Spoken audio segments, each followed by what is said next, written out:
So ito po yung isang uri ng uway ginagamit sa handicraft. Ito ang tawag ay balingway. Ayan. So ito ay pinatutoy o binabaak at ginagawang handicraft, pantali sa bubong ng mga anahaw. So hinahati ito, sampulan mga insan.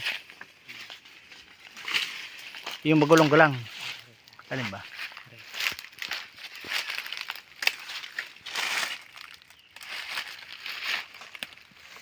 Yan magulang. Babaakin mo. Yan. Yan. Yan, medyo magulang yan, no. Ito po yun. Ito po yung isang uri ng uway o ratan. Yan, haba. Haba. Ay, ang haba insan, no. Yan.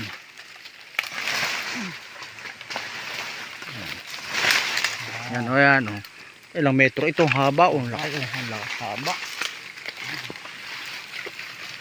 So, sampulan mo na. Babaakin yan. Yan.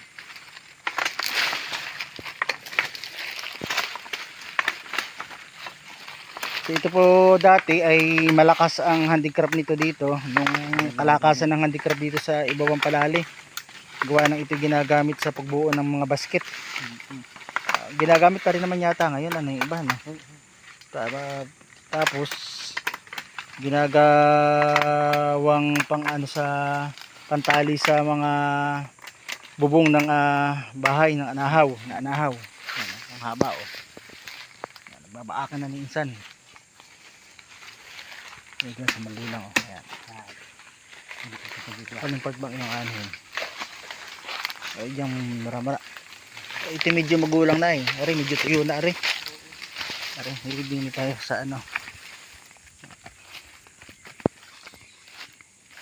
So, ganito po yun. Yan. Yan. Yan. Sanay po yan mag-handicraft ay. Kami lumaki sa pag-handicraft. Pero ako'y uway ang ginagamit ko. Sila sanay magpukpok nun ay. Oo. Yan.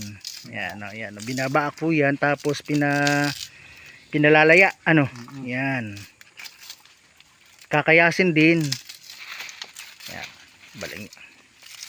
Sanay na sanay biyak. Yeah, sanay na sanay. Talagang walang kupas. So kapag talagang ayan oh.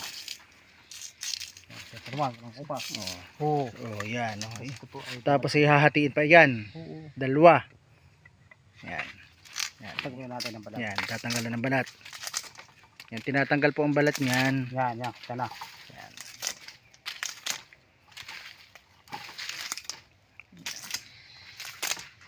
So kapag mayaman ang gubat sa ang yugan sa mga puno, hindi maraming mga bagin at mga ratan. Pero yun po ang tunay na white talaga.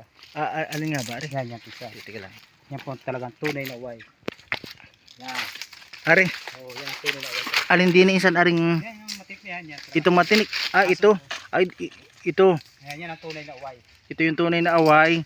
Ay dito ko nadali sa Mabilog doon sa pangunguhan namin ng suso. Yan ang tunay talaga. Nahalabid ako. Yan, ay hari. Ay yung pala may ano. Maano yung tinik noon. Oo, walang tinik. Masakit sa ano, nakakanana. Oo. Yan ang tunay na white. Ito dito ko na ano. Yung pag matanda na, natatanggal ang tinik niya. Oo. Ito. Ito yung tunay na away. So ito naman ay yung yan hinahati na. Ano kakayasin mo na din. Gagamitin niya itong pantali sa bubong. At papiesta na isusugurin siya ng kanyang biyanan. Ayan, kita po ang gandang hatiin ng balingway oh. Pero walang kupas. Ayan. Walang kupas. Ganyan kami nung kami mga bata pa ay. Pupunta lang kami ng dito ng Mabilog ay may dala na kaming pang handicraft. Yan. Materialis. Materialis sabi nga. Yan. Sabi bilhin pa sa bibilhin pa sa ano ay narito lang naman, no? Oo. So, Yan. tapos kakayasin. Mm. Kayasin mo na din isan. Babawasan lang. Babawas lang konti. Yan. Yan po pagkakas. Yan, ganyan, no? Ito po ang paraan ng pagkakayas. Mula isa to ka doon sa isa sa ano. Yan. Sa ano. Babagtan natin. Yan, babalatan na po yan. Yan. Walang kupas. Yan, Pagkakayas. Yan. Yan. Yan. Yan. Oh, di ba? Yung kabila. Yan. So ito po pag natuyo na ay matibay. Oo. Hindi ko lang alam kung ano yung ginagamit na guus Ano yun? sa mga bahay na hanggang ngayon aba kahit Ay, tarin. buhay pa rin kinamampik to. Ayun ang tunay na uhay. Yun. Yun din ano yung ginuguos na yun. Aba talagang nadikit ay talagang buhay. Yan. So, yan. Dati sinasampay namin. Yan, nakasampay para palalayain. Yan pa yung isa. Pang-handicraft na. Yan, pang-handicraft na po yan. Ayan. Ganyan po ang pagkakayas. Madali lang pong kayasin yan. Pag palalo't matalas ang inyong kutsilyo o itak. Yan. Saan ka pa? Nadito lang sa gubat ng palali ang mga materyales na ng pag-handicraft. Bagamat humina na ang handicraft dito, di narito pa rin. So hanggat may gubat, mayaman. Diba? Isasampay. Para pa siya malaya. Yan. Lalayain. Mamaya po amin pong ibibiyahe na. So mamaya po ay ito ay aming iuuwi na. At so pag nalaya na, edi sisimulan na isang magbubong bukas. Oo. Okay na yan. So ito na po ang ano ng balingway. Medyo makapal pa nga rin isa ng kunti ay ano.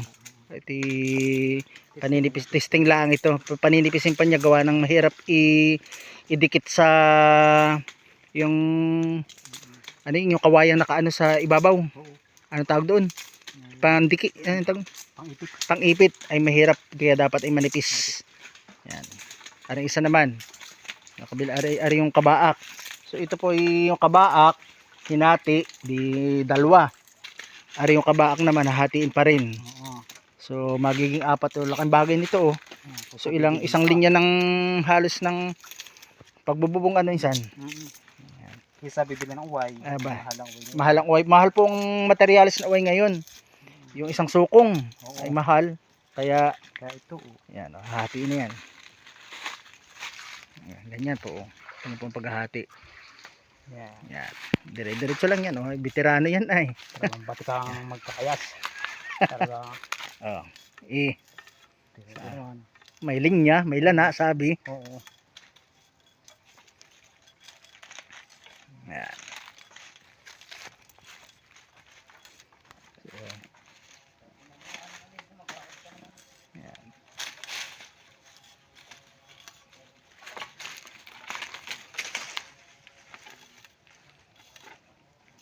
So ang una ay ang una po ang gagawin ay puputol ka muna ng balingway sa balingwayan ang tawag doon. Tapos tatanggalin yung balat ano insan.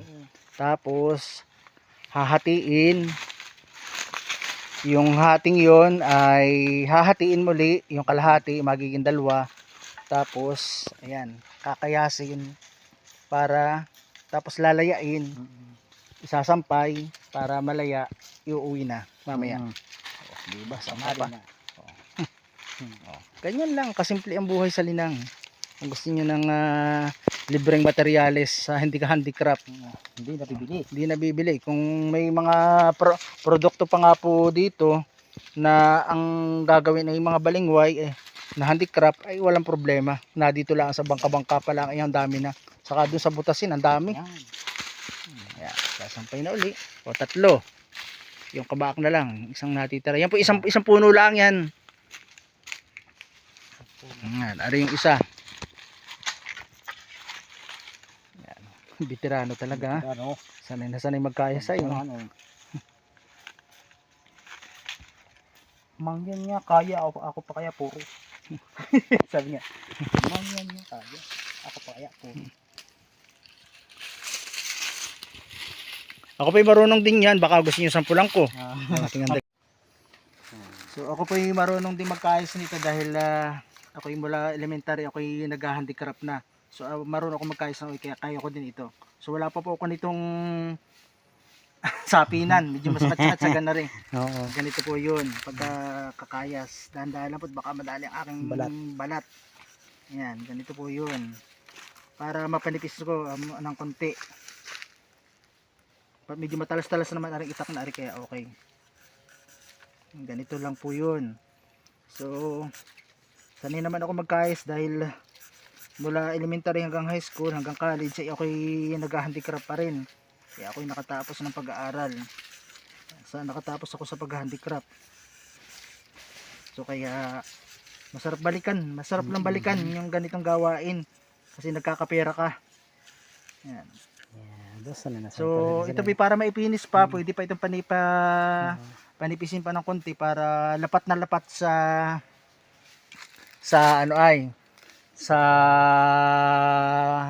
yung pang-ipit at doon sa inipitan na anahaw na gagawin ni insan at bibisitahin siya ng kanyang biyanan yata ay kaya Kailangan press. ipipinis natin na rin bandang pahuli para maganda. Kailangan.